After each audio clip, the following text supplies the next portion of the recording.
주말 잘 보내셨습니까? 모닝쇼 이건입니다. 자, 뉴욕 증시 3대 지수는 일제히 상승하면서 거래를 마쳤습니다. 다우지수는 2거래일째 올랐고 S&P 500과 나스닥 지수는 반등에 성공하는 모습이었습니다. 자, 헤드라인부터 함께 보시겠습니다. 이날 시장에서 가장 영향을 많이 줬었던 경제지표였습니다. 6월 PCE 물가지수, 시장의 분위기는 금리 인하 쪽으로 가고 있는데 그와 발맞추는 움직임이 나와줬습니다. 자, 그런 가운데 미국의 주요 대선 후보들은 그동안의 입장을 뒤로 하고 비트코인과 관련해서 긍정적인 멘트를 내놨습니다. 세 번째로는 미국과 중국 간의 라오스 회담이 있었습니다. 계속해서 양국 간의 입장차만 서로 알고 갔다라는 그런 내용입니다. 자, 그런 가운데 이날 다우지수를 견인했던 3M의 호실적이 있었고요. 그리고 또 하나의 호실적 브리스톨 마이어스 스퀴브이 있습니다. 그런 가운데 반도체와 소프트웨어 쪽에서는 변동성은 있었지만 오늘 시장에서 긍정적인 흐름을 보여줬습니다. 자, 오른쪽으로 넘어와 보시면 뉴스들 또 준비가 되어 있습니다. 이제 금리 결정과 관련해서 주요국들이 일정을 앞두고 있다라는 그런 내용들도 있고요. 수급에 대한 내용들, 그리고 이제는 오바마 전 대통령 부부 역시 해리스 부통령의 지지를 밝히게 되면서 양자 구도가 강해져가는 움직임들 나오고 있습니다.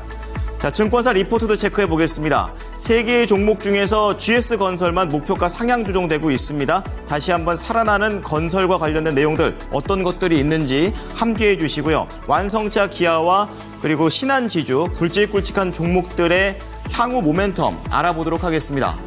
자, 우선 뉴욕 증시 마감 시황부터 좀 보도록 하겠습니다. 3대 지수 일제히 올랐습니다. 그런 가운데 반도체 업종의 장 초반에 반발 매수가 들어왔고 지표 역시 금리 인하 가능성을 확대시키는 내용 쪽으로 해석이 됐습니다. 그리고 자금의 흐름은 계속해서 기술주에서 중소형주 쪽으로 움직이게 되는 순환 매장이 이어졌던 하루였습니다. 자, 헤드라인 넘어가 보겠는데요. 첫 번째 헤드라인 6월 PCE가 되겠습니다. 미국의 중앙은행인 연방준비제도가 중시하는 인플레이션 지표가 6월 들어서 둔화 흐름을 지속한 것으로 나타났습니다.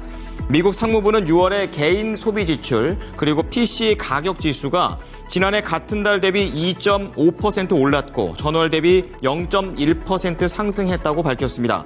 부합하는 수준이 되겠고요. 특히 시장은 주택 부문의 둔화가 확대된 점을 감안해 물가의 하락이 본격화되고 있다는 것으로 받아들였습니다.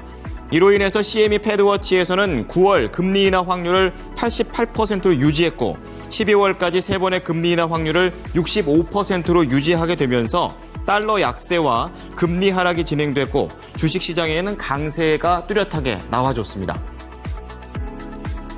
자, 미국의 대선이 3개월여 앞으로 오고 있습니다. 좌우 진영의 핵심 후보들이 가상화폐 시장에 구애를 하는 모습을 보여주고 있습니다. 우선 트럼프 공화당 대선 후보의 말을 보게 되면요. 기존에는 부정적인 입장을 그동안 취해왔다가 긍정적인 입장으로 전환을 했습니다. 대표적으로 다른 나라가 아닌 미국에서 가상자산을 채굴하고 만들도록 하겠다라고 얘기를 하기도 했고요. 미국의 미래를 막는 게 아니라 건설을 해야 한다라고 말을 하면서 새로운 증권거래위원회 위원장을 임명하겠다라고도 얘기했습니다. 자, 그런 가운데 좌측에 나와 있는 카몰라 해리스 미국 부통령의 움직임 역시 발빠른데요. 파이낸셜 타임스에 따르면 가상화폐 업체들과 수일 내로 대화를 추진 중이다라는 얘기도 나왔고요.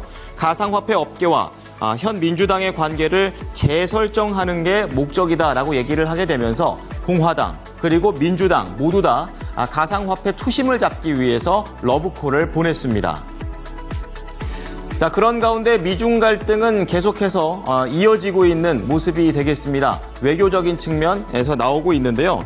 이 토니 블링컨 미국 국무장관과 왕이 중국 외교부장 겸 공산당 중앙외사판공실 주임이 현지 시간으로 7일 라오스 양자회담을 통해서 대만 문제와 남중국해 분쟁 그리고 우크라이나 전쟁과 관련해서 입장차가 있다라는 것을 확인했습니다. 매슈 밀러 미국 국무부 대변인은 이날 성명을 내고 양국 간의 지역적, 세계적 핵심 사안에 대해 개방적이고 생산적인 논의를 나눴다면서도 두 사람이 대부분의 사안에서 의미 있는 합의를 이루지는 못했다라고 전했습니다. 특히 핵심 사안인 대만에 대해 중국의 왕이 부장은 대만 내외적으로 독립 세력들이 도발을 할 때마다 중국은 반드시 반격할 것이며 끊임없이 대만 독립을 위한 공간을 압박해 완전한 통일 실현이라는 목표를 향해 노력할 것이라고 강조했습니다. 다음은 미국 시장의 특징주들 체크해 보겠습니다. 첫 번째는 다우지수를 강하게 견인해줬던 3M과 관련된 내용입니다. 포실적으로 다우지수를 끌어올렸고요. 이날 중소형주 순환 매장 속에서도 실적의 모멘텀으로서 아주 강한 상승세를 보여줬습니다. 특히 주당 순이익이 예상치를 크게 상회한 점이 포인트였고요.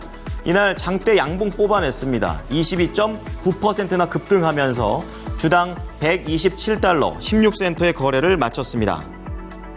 자, 두 번째는 제약바이오 쪽에서 브리스톨 마이어스 스퀴비 되겠습니다. 역시 개선된 실적 발표가 나오게 되면서 강세 흐름을 보여줬는데요. 혈전 예방제 매출 힘 덕분이다라는 것이 시장의 분석이 되겠습니다. 이날 이 종목은 11.4% 강세를 띠게 되면서 주당 50달러 45센트의 거래를 마쳤습니다. 다음은 반도체 관련주들을 통합해서 묶어봤습니다. 반발 매수 세대 그리고 매물 소화 계속해서 장중의 변동성을 조여줬고 3대 지수가 이렇게 산타듯이 내려오게 된 것은 결국에 반도체들의 역할이 있었습니다.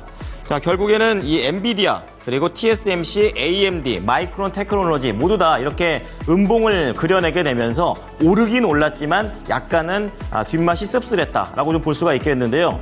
주당 113달러 6센트에 이날 거래를 마쳤습니다. 자, 마지막으로 IT 소프트웨어 관련된 종목들입니다. 대부분의 종목들이 올랐고 지난주 금요일 날 모닝쇼 때에는 실적과 관련해서 서비스 나우의 급등세를 말씀드린 바 있습니다. 이제 그런 가운데 여기에 서치 GPT 발표 이후에 조금 더 매기가 확산되는 분위기가 나오고 있는데요. 이날 대표적으로 세일스포스닷컴이 2.4% 올라가게 되면서 주당 262달러 71센트의 거래를 마쳤고요. 이날 어도비 1.9%, 인투이트 1.1%의 상승세를 보여줬습니다.